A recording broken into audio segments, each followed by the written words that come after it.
Hi everyone, welcome back to my channel, Stephanie's Laralyn. I'm Stephanie. First off, I'm going to apologise if this chair makes any noise. It's quite noisy, so I apologise for that. This video is going to be a video where I talk about all the books that made me cry. A few of these books you've probably heard of, and I've mentioned them in other videos, but some of them I haven't. And also I just want to say I do have a tendency to cry at like every single book I read. I am very sensitive and books usually make me cry, but I narrowed it down to the ones that really like made me sob like a baby. This is kind of a long list and some of them are series books, so I might group those together. To start off, we have Turtles All the Way Down by John Green. This book, I don't even remember really what it's about, to be honest. I just know that the main character struggles a lot with her mental health and she makes friends with this lad who is like a millionaire, and his dad goes missing, and basically if you found the dad you won the reward for it, which was like a crazy amount of money. So her and her friend went to this lad's house in hopes of winning that money. That's such a shit description and that made no sense, but I loved this book. I read it twice, and the first time I read it I actually didn't like it at all. I thought it was really bad and I was like, this makes no sense. But then I reread it actually I think last year, and I just thought it was amazing, and it really made me cry because it really related to the main character and the struggles she went through. It didn't make me full on sob, but it did make me cry a little bit. The next book then is one I have mentioned so many times. It's like my brand almost. The Raven King by Maggie Stiefvater. I'm not even going to explain what this book is about because I'm pretty sure if you've watched my other videos and if you've been on BookTube you would know what it's about. I'm going to just briefly talk about it. This is just so sentimental to me and I love it with my whole heart. I love this entire series with my whole heart, but especially the last book, as you can tell.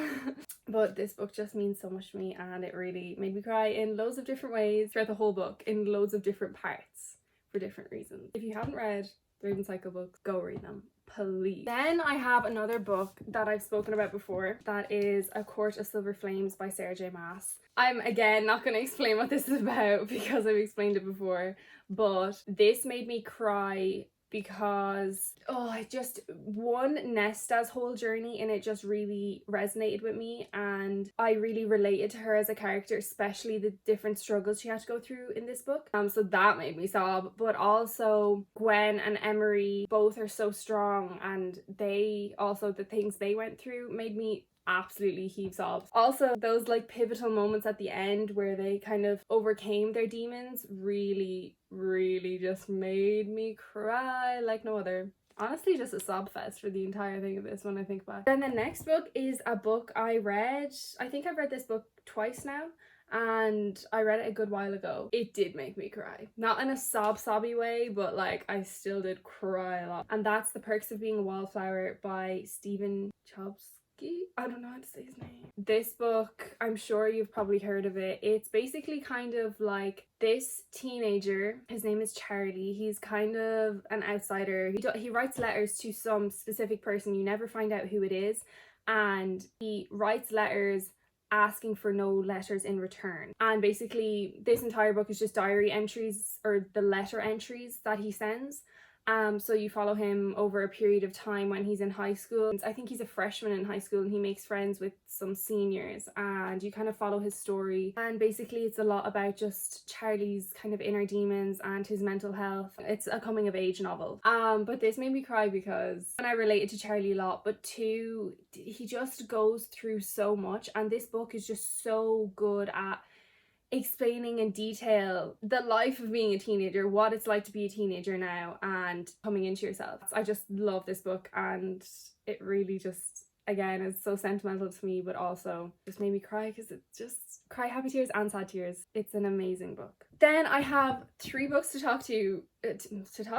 Girl, I wish I could talk to my books. 3 books to talk about together because they are the last 3 books in a series, which I have talked about before. And that's the last 3 books in the Throne of Glass series. So Empire of Storms, Tower of Dawn, and Kingdom of Ash by Sarah J Maas. For one, all of these books kind of made me cry, and like proper sob now, not just little tears, like actual sobbing, because the Throne of Glass series is, other than the Raven Cycle, is one of my favorite series, and basically the series that got me into reading. I read it for the first time this time last year in quarantine, and I read up until book 6 on my iPad, and literally I read them all in a span of like a week, and these are long ass books.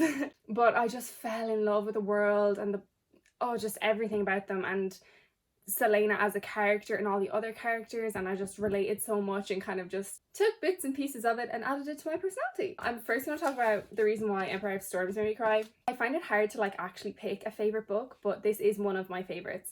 This one made me cry mostly for the very end, the big plot twist that happens in the end. If you know, you know.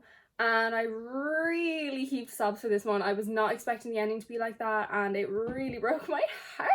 Non-stop crying, like it was a whole thing. Tower of Dawn, I cried a lot in this. It was mostly towards the end as well, but I was getting very like emotional and teary for the rest of it, just because this one follows one particular character, Chaol. It really made me cry because just Chaol's entire journey and his kind of struggles and everything he had to go through in this book and work through just really made me feel for him as a character, and I resonated a lot with him. I'm after saying this like so many times, I resonated a lot, but like I related to him. I know a lot of people hate on him, but I've never really hated him. He has good enough reasons to be hated on, I won't lie, but I don't know, there's just something about him. And then of course the last book in the series, Kingdom of Ash, I was sobbing for this one for practically the whole book. This whole book just made me cry, like honestly. Selena's, just her strength, her inner strength,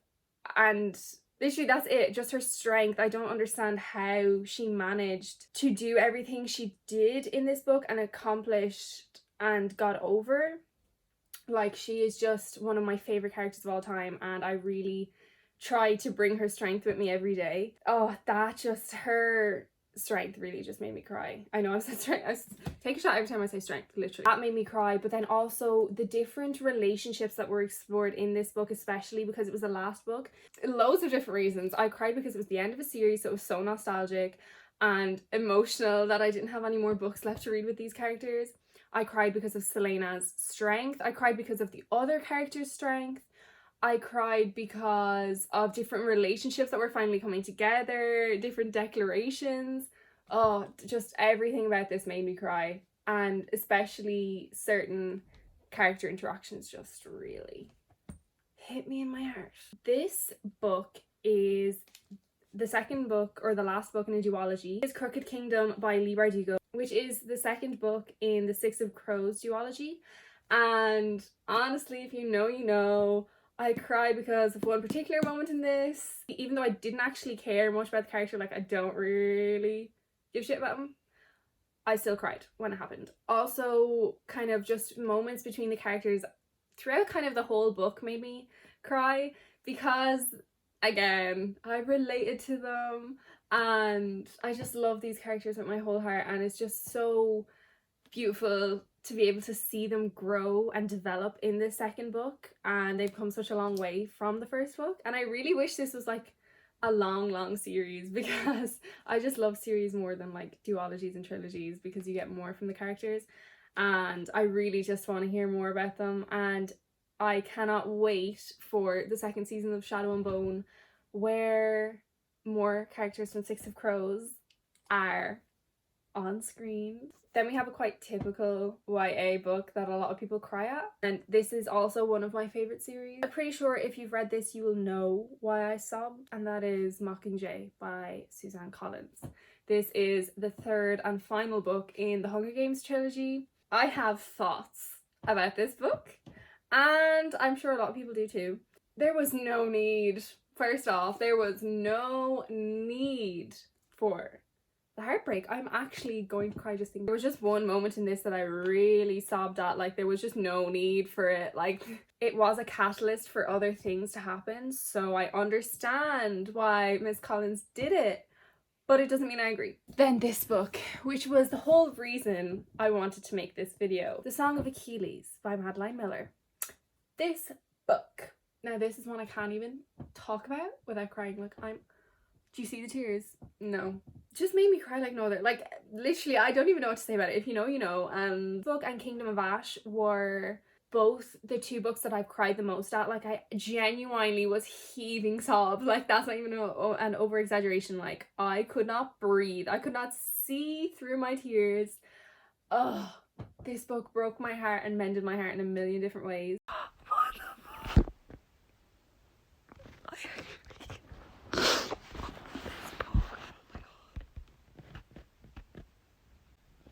She has no business making my heart break like this.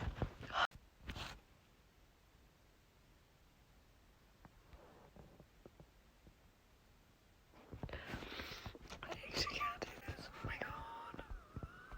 And it's so amazingly written and it's just spectacular. Like, it's such a phenomenal piece of work. So if you haven't read it, you should definitely go read it, like 100%. I can't actually speak about this book. I am too emotional. The last physical books I have to talk about is also another series, and it's also one of my favorite series, and I've mentioned them before in other videos. The All for the Game series by Nora Sakavic, and it's the second and third book in the series, so The Raven King and The King's Men. These books made me cry a lot just because of the characters. Like, I love the characters so much, and they're literally my comfort characters. Like, I adore them with my whole heart, and I wish they were real because I just want to give them all a cuddle. Well, maybe not Andrew, but like metaphorically cuddle, you know. Yeah, I love all the characters. They're so precious. Not even just the main characters, like the side characters are just so precious as well. Like the ones you literally get one piece of dialogue from. Love them so much. My nose is like snuffly. That's how much I've been tearing up in this video. Am I okay? No, I'm not. In The Raven King, mostly I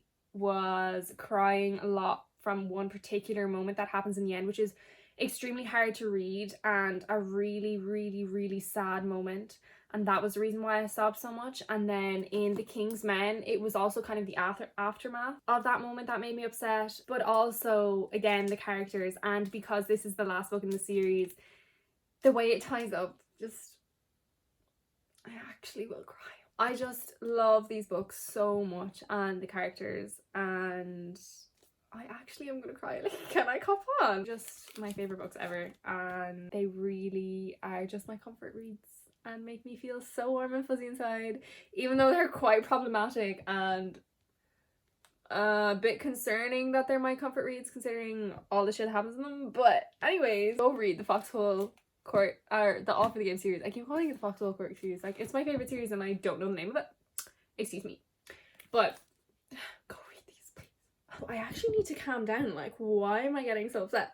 The last two books I want to talk about are actually fan fictions. They are both two different fandom fan fictions, but I need to talk about them because they make me sob like no other. It was the same as, like, this is the vibes of like the Song of Achilles and Kingdom of Ash, that type of sobbing. The first one is, I'm going to mention this first because I was just talking about the series, but it's a fan fiction based off of Andrew and Neil's relationship from the All for the Game series, and it's called Light Fires at Night by the author In the Sea.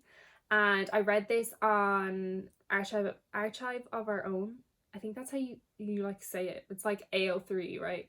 That is actually, I'm pretty sure it's kind of like post-canon, and it's a pretty short fic, but it owns my entire heart. Like, it's literally one of my comfort reads. Anytime I feel sad, I literally reread it. I've reread it, I think, this year like 5 times. Kind of concerning. The author does just such a great job at like continuing on the story in such a genuine way that it feels like it was written by Nora Sakavic herself, and it really just follows the character arc exactly how it should, in my opinion. And like all the characters' mannerisms and qualities are just perfect. And the last book I have to talk about in this whole video is a very, very, very long ass book. I will not lie. It is literally so long. For what reason? Well, actually, there is a good reason, to be fair. I do think it was worth the entire length of it, but still, it's obscenely long. And the only reason I read it is because my best friend told me to read it. We're not going to talk about the original series, but the Marauders, Sirius and Ramus, their ship name is Wolfstar, if you didn't know. And I previously didn't know before reading this because I wasn't really much of a fan of the actual series. I never actually read it when I was younger. I don't really want to talk about it because we don't need to. But this fanfiction, hello, it needs to be a published work first off. I want it like physically right now. It's well worth the length of it, like so is. So basically, oh my god, I haven't even said the name of it. Excuse me. Hello. It is All the Young Dudes by Miss King Bean 89. It's like, oh, I don't even know how long it is. Like, it's over 1,000 pages long or some shit. Like, it's crazy long. It actually made me cry so much. Like, it's not even funny. I like literally have so many pictures of me just sobbing. It's but yeah, that one was also one like the song Bikinis that inspired me to make this video because I just cried so much. Like that book actually made me cry like so much. I don't know if I can do that. I actually don't know. I've literally repeated the same sentence like 5 times now, but it made me cry so much. It was so hard to read, but so good. So good. If you haven't read it, you really should. And honestly, the author of that book is a legend. Legendary, iconic, will go down in history. I do also want to mention, like, I got this idea from a booktuber that I love, Steph Borer, and I'm also planning on doing a video of reading her favorite books, so watch out for that. Thank you so much for watching, and again, thank you for all the love on my annotations video, and also thank you, I think, for over like 150 subscribers now. Hello, thank you. Yeah, I hope you enjoyed this video, and if you have any books that you think are similar to these and will make me sob, please let me know because that is the reason why I read. I will see you in my next video. Subscribe if you want.